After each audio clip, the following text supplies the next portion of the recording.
Hello, this is Iino. As of June 2024, sea freight rates are skyrocketing. Many people involved in the global supply chain must be feeling the impact. Today, I'd like to explain why sea freight rates are soaring at the moment.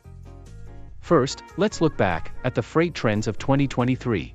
The sea freight rates from Shanghai to North America in 2023 experienced a significant drop at the beginning of the year. Specifically, SCFI, the Shanghai Containerized Freight Index, fell to 1,006 points at the beginning of February 2023, a sharp decline from the average of 3,410 points in 2022. During this period, the freight rate per 40-foot container also dropped from $10,400 in September 2021 to $2,030. Afterwards, continued low demand and oversupply kept rates depressed.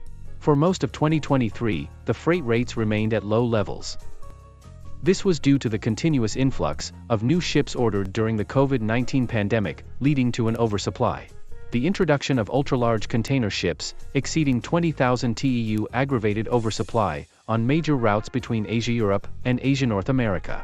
As a result, shipping companies were forced to lower sea freight rates, decreasing overall market rates.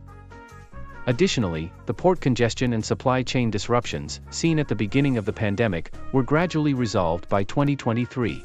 Port operators and logistics companies implemented various measures to improve efficiency and reduced congestion. This led to shorter transport times and stabilized rates. However, towards the end of 2023, freight rates began to rise again. One of the causes was the attacks on commercial vessels by the Houthi armed group in Yemen.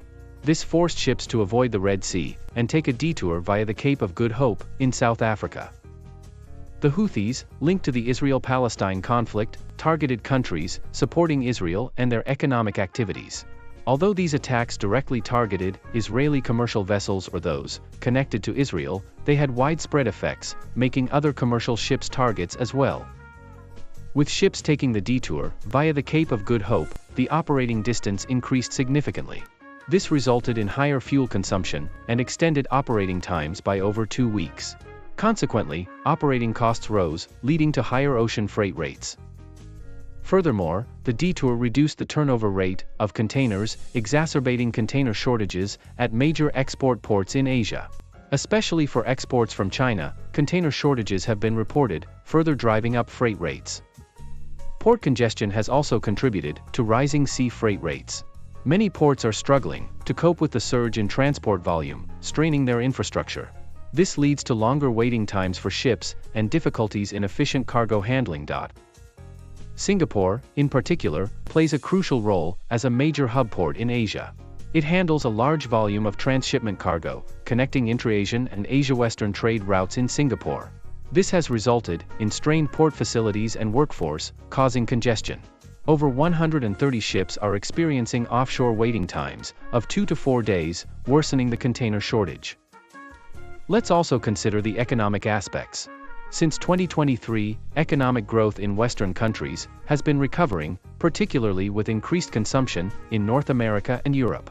Furthermore, in addition to a surge in export demand, many companies that had been concerned about their supply chains in the wake of the COVID-19 pandemic overordered in fear of future supply shortages, which also contributed to higher freight rates.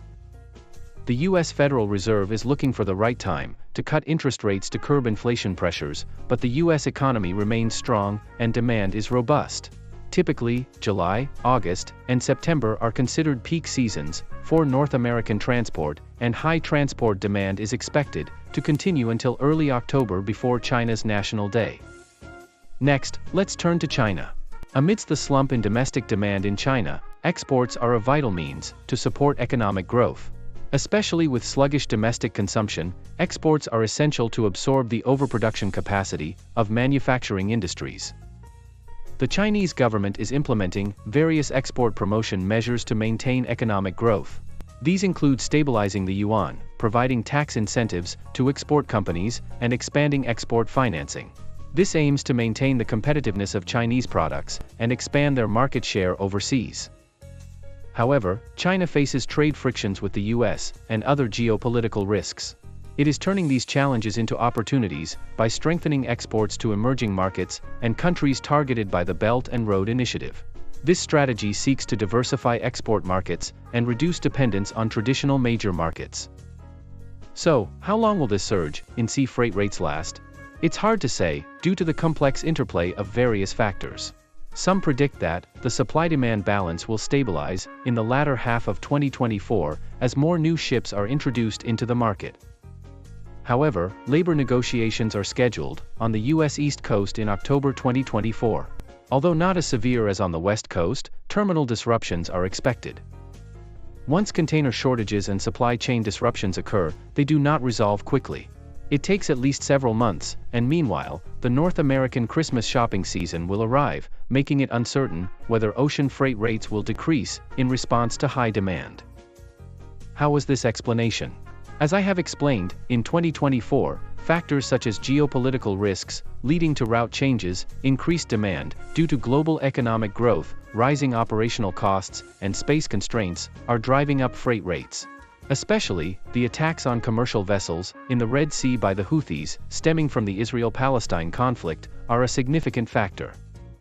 Considering these factors comprehensively, sea freight rate trends remain unstable, and future rates will likely be heavily influenced by market conditions and geopolitical developments. It is expected that stabilizing freight rates will take time, and companies need to continue implementing flexible measures.